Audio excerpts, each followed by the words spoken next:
ज्योतिर्मठाचे शंकराचार्य अविमुक्तेश्वरानंद सरस्वती यांनी काँग्रेस नेते आणि खासदार राहुल गांधी यांना हिंदू धर्मातून बहिष्कृत करण्याचा निर्णय जाहीर केला आहे। शंकराचार्य यांच्या या भूमिकेने एकच खळबळ उडाली आहे। राहुल गांधी यांना मनुस्मृतीविषयीचं ते वक्तव्य भोवल्याचं सांगण्यात येत आहे। संसदेत मनुस्मृतीबद्दल राहुल गांधी यांनी वक्तव्य केलं होतं। त्यानंतर साधू संतांसह अनेकांनी तीव्र भावना व्यक्त केल्या होत्या। काही दिवसांपूर्वी राहुल गांधी यांनी संसदेत मनुस्मृतीबद्दल केलेल्या विधानावर शंकराचार्यांनी त्यांच्याकडून स्पष्टीकरण मागितलं होतं। यासाठी त्यांनी राहुल गांधींना औपचारिक पत्रही पाठवलं होतं। मात्र 3 महिन्यानंतरही या पत्राला कोणताही प्रतिसाद न मिळाल्यानं शंकराचार्य अविमुक्तेश्वरानंद यांनी कठोर भूमिका घेऊन राहुल गांधींना हिंदू मानू नये असं खळबळजनक विधान केलंय। आता यात वक्तव्यामुळे राजकीय आणि धार्मिक वर्तुळात नव्या वादाची ठिणगी पाडण्याची शक्यता व्यक्त केली जाते। शंकराचार्य यांनी म्हटले की राहुल गांधी हिंदू धर्मासंदर्भात चुकीची वक्तव्य करत आहेत। अत्याचार करणाऱ्याला संरक्षित करा असं मनुस्मृतीमध्ये लिहिलं नाहीये।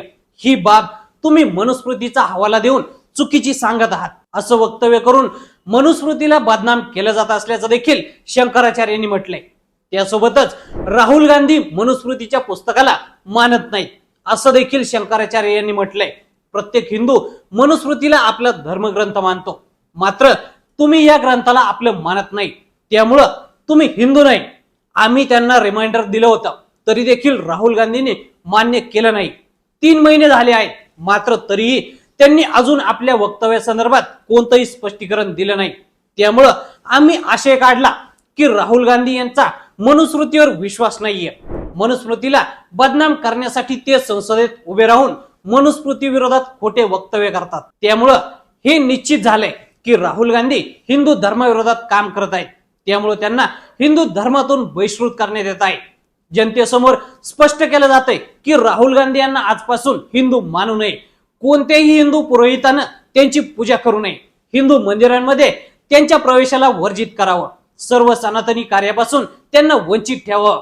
जे लोक धर्माला मानतच नाहीत त्यांच्यामुळे धर्माला हानी पोहोचू शकते। तर सर्व धर्मामध्ये बहिष्काराचा नियम आहे। याच अधिकाराचा वापर करून धर्म सुरक्षित राहण्यासाठी हा निर्णय घेतल्याचं शंकराचार्य यांनी म्हटलंय। 14 डिसेंबरला राहुल गांधी यांनी संसदेत मनुस्मृतीवर टीका करत सावरकरांच्या विचाराचा संदर्भ दिला होता। त्यांनी एका हातात संविधान आणि डाव्या हातात मनुस्मृतीची प्रत घेऊन वक्तव्य करत सांगितलं होतं की सावरकरांनी त्यांच्या लेखनात संविधानातील सर्वात वाईट गोष्ट म्हणजे त्यात काहीही भारतीय नाही। सावरकरांच्या मते मनुस्मृती हा वेदानंतर सर्वात आदरणीय धर्मग्रंथ असून तो हिंदू राष्ट्रासाठी मार्गदर्शक आहे। प्राचीन काळापासून ही संहिता आपल्या संस्कृती, परंपरा, विचार आणि वर्तनाचा पाया राहिली आहे। त्यांच्या मते मनुस्मृतीतच आपल्या राष्ट्राचा आध्यात्मिक आणि दैवी प्रवास संहिताबद्ध स्वरूपात मांडलेला आहे। आजही मनुस्मृतीचाच विचार कायद्यासारखा केला जातो। या विधानामुळे संसदेत आणि देशभरात मोठा वाद निर्माण झाला होता। त्यावर आता शंकराचार्यांनी सांगितलंय की राहुल गांधींसारख्या लोकांमुळेच धर्माचं नुकसान होण्याची भीती निर्माण होते। या विधानामुळे राजकीय वातावरण अधिक तापण्याची शक्यता आहे। यावरून आता धार्मिक आणि सामाजिक वर्तुळातही विविध प्रतिक्रिया उमटू लागल्या आहेत। तर मंडळी, या संपूर्ण प्रकरणाबद्दल तुम्हाला काय वाटतं आम्हाला कमेंट करून नक्की सांगा आणि असेच नवनवीन माहितीपूर्ण व्हिडिओ पाहण्यासाठी लेट्स अप मराठी फॉलो करा। सोशल मीडियाच्या भाऊ गर्दीत विश्वासार्हतेने चकाकणारे नाव म्हणजे लेट्स अप मराठी। सगळ्यांना, सगळ्या नागरिकांना ती स्पीच, ती लेट्स अप वरील मुलाखती म्हणजे विचारांचा खजिना। त्यानंतरच्या निवडणुकीमध्ये मला सोडून गेले। बातम्या केवळ वस्तुस्थिती सांगणाऱ्या, न प्रोपगंडा, फक्त जनतेचा अजेंडा। क्योंकि आने वाला कल जाने वाला है, जाने वाला कल आने वाला है। राजकारण, मनोरंजन असो की क्रीडा क्षेत्र, महाराष्ट्राची स्पंदने संवेदनशीलतेने टिपणारे माध्यम म्हणजे लेट्स अप मराठी। जगासोबत एक पाऊल पुढे राहण्यासाठी लेट्स अपचे ॲप, सोशल मीडिया आणि वेबसाईट सोबत कनेक्टेड रहा।